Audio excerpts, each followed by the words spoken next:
تقدیر بدلتی ہے دعاؤں کے اثر سے.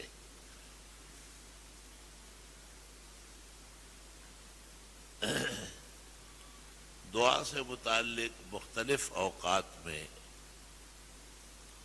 مختلف آداب بیان ہوتے ہیں. کچھ باتیں بہت زیادہ ضروری ہیں. مثلا دعائیں زیادہ مانگنا، اللہ تعالیٰ سے دعاؤں کا رشتہ مستحکم رکھنا ہے، پختہ رکھنا ہے. شاہ ولی اللہ محدث جو ہمارے علماء اور اولیاء کے جو ہندوستان کا طبقہ ہے، ان کے مسند الاسانید ہیں، سب سے بڑے عالم ہیں. وہ حجت اللہ میں لکھتے ہیں کہ کثرت الدعوات تریاق مجرب، بہت دعائیں مانگنا زبردست نسخہ کیمیا ہے، تریاق مجرب.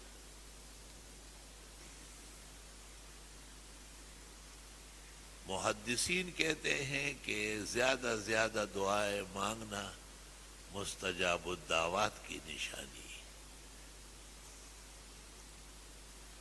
اور دعائیں نہ مانگنا یا دعاؤں کی طرف متوجہ نہ ہونا یہ بہت خطرناک بات ہے، افسوسناک بات ہے کہ کہیں عرش کے اندر جو رجسٹر ہے عباد کی، جس میں بندوں کے نام لکھے ہوئے ہیں، وہاں سے اس کا نام نکالا نہ گیا ہو. سیاہ قلب جسے کہتے ہیں نا، سیاہ قلب، بدبخت زمانہ، مردود الدعوات، وہ دعائیں نہیں مانگتا ہے. بہت زیادہ دعائیں مانگنا انبیاء علیہ السلام کا شیوا ہے. اولیاء کا فن اساس ہے.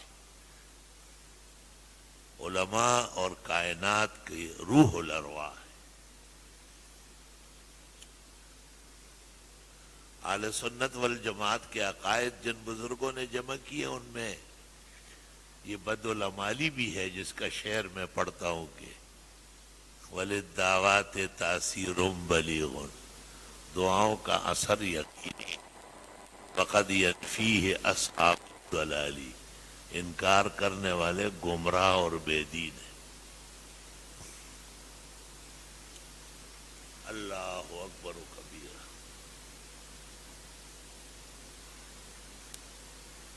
جناب رسول اللہ صلی اللہ علیہ وسلم کے بارے میں آتا ہے کہ آپ ہم وقت ذکر کرتے تھے.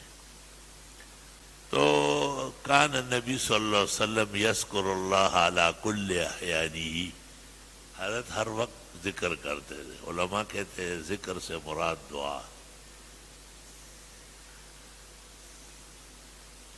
بہترین ذکر دعا ہے.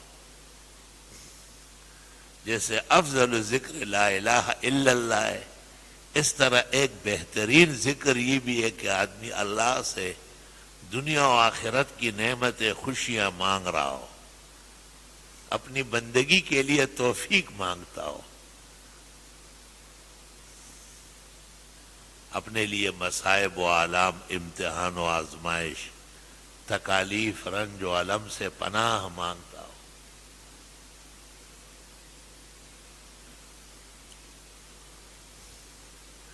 اور اب یہ کہ پیغمبرانہ زندگی کے جو اطوار ہیں، پیغمبرانہ جو خصال ہے، رات کو سوتے وقت باوضو دعا پڑھ رہا ہے، اللہم انی الجأت الیک ظہری وفوضت امری الیک رغبتا ورہبتا الیک لا ملجا ولا منجا منک الا الیک آمنت بکتابک الذی انزلت وبنبیک الذی ارسلت. امت کو کہا ہے کہ آپ لوگ سورہ بقرہ کے اول و اخیر پڑھ لیں، پوری رات کی عبادت مل جائے گی.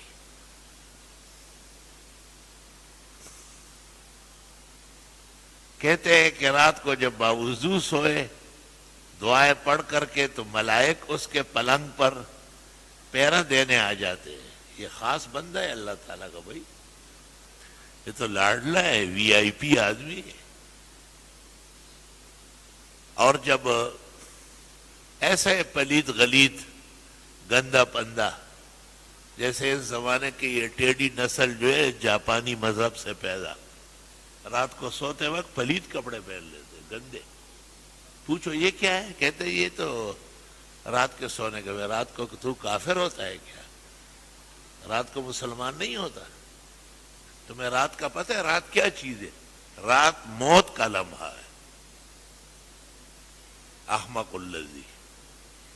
رات کو تو غسل کر کے سویا کرو، نمازیں پڑھ کے کہ اللہ خیر و عافیت سے اٹھ جاؤ. بہت دکھ ہوتا ہے بیماریوں کی وجہ سے بھی اور لوگوں کی بے توجہی سے بھی میری زبان سخت ہو رہی ہے. مجھے بڑا دکھ ہے اور افسوس ہے اس بات کا. اچھے خاصے کو دیکھ کے کہتے رات کی. میں نے کہا رات کے کپڑے کیا مطلب ہے؟ پلید کپڑوں میں پلید آدمی سوتا ہے تو آپ ایمان سے رات کو نکل جاتے ہیں، صبح اٹھ کے پھر مسلمان ہو جاتے ہیں. تو لعنت ہو ایسی زندگی پر. اور یہ کس سے سیکھ رہے ہیں؟ کون ہے جو آپ کو کہتا ہے کہ رات کو پلید غلیظ سو جائے آپ؟ بہت افسوسناک بات ہے، ایسا ہونا نہیں چاہیے. تو رات کو سوتے وقت پاکی کا انتظام کرنا چاہیے. اس لیے کہ جب رات کو آدمی سوتا ہے تو سنت دعا یہ ہے کہ بسم کا اموت و احیا، خدایا تیرا نام لے کہ میں سو رہا ہوں. تو سونے کے لیے صیغہ استعمال ہوا ہے اموتوں کا. ماتا یموتو کے معنی مر جانا. ہو سکتا ہے کہ یہ نیند اور یہ آج کی رات آخری ہو. اجالے اپنے یادوں کے ہمارے ساتھ رہنے دے، نہ جانے زندگی کی کس گلی میں شام ہو جائے. پتہ تو چلتا نہیں. ایسے کتنے لوگ سو گئے اور صبح اٹھ نہ سکے.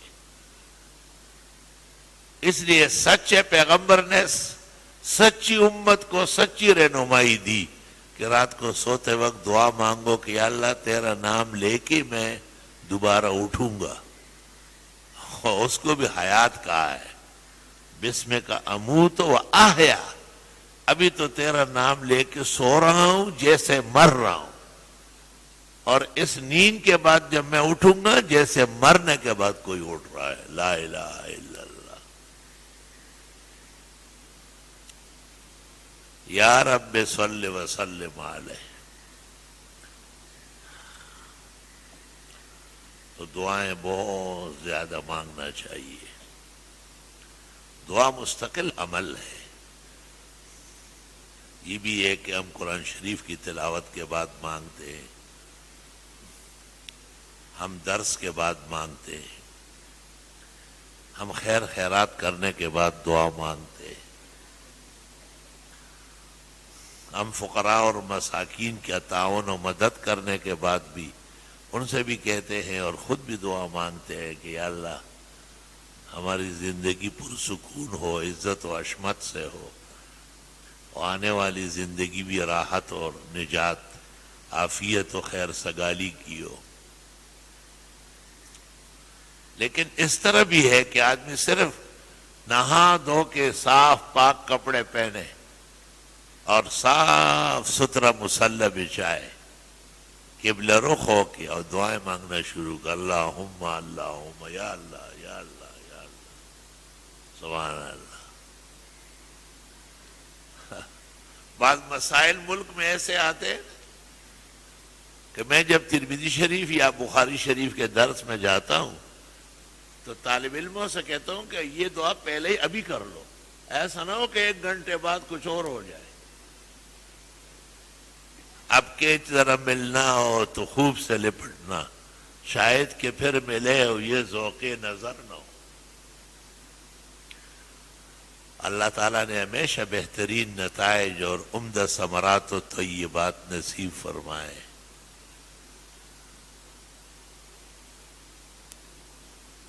تو رات کو سوتے وقت دعائیں بھی پڑھ لے اور قرآن شریف کی تلاوت بھی.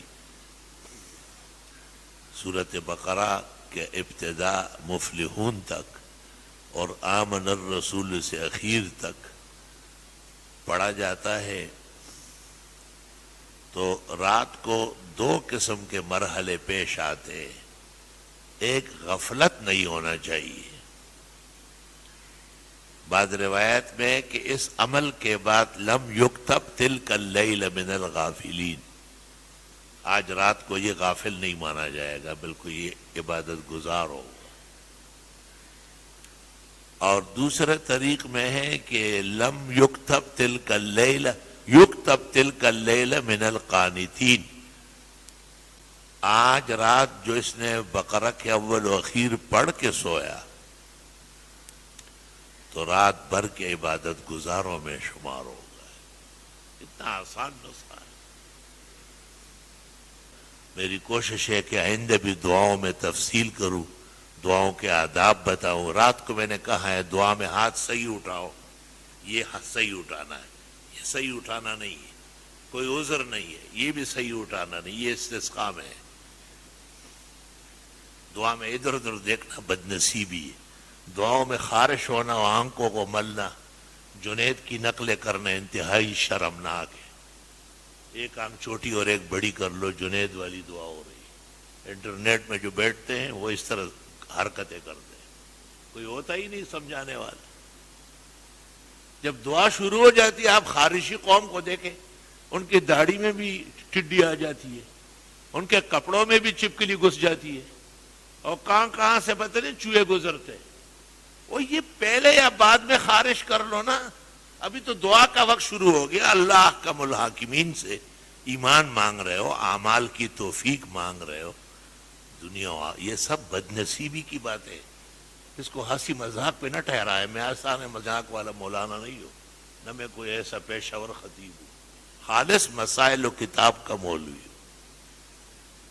تو میں دیکھتا ہوں کہ میرے سامنے میرے مقتدی، میرے شاگرد، میرے دوست دعا مانگتے مانگتے اللہ رب العالمین کی رحمتوں سے کھیلتے، اور دعا مانگتے مانگتے مغضوب اور مردود بنتے جا رہا ہے. اس لیے ان باتوں پر میری تنبیہ قدر سخت ہے. اول و آخر پناہ مانگتا ہوں اللہ سے بھی، اس کے قہر و عذاب سے بھی، اور آپ کی بے ادبی سے بھی، لیکن دعائیں صحیح مانگو. اور دعا مانگتے وقت اللہ کا حمد و ثنا پہلے کرو، درود شریف بعد میں پڑھا جاتا ہے. اور دعا میں ایمان ہدایت مقدم ہے. آخرت کی نجات اور خوشی، دنیا کی استقامت، عافیت، حفاظت، خیر سگالی، نیکیوں کی توفیق، یہ بہت ضروری امور ہے.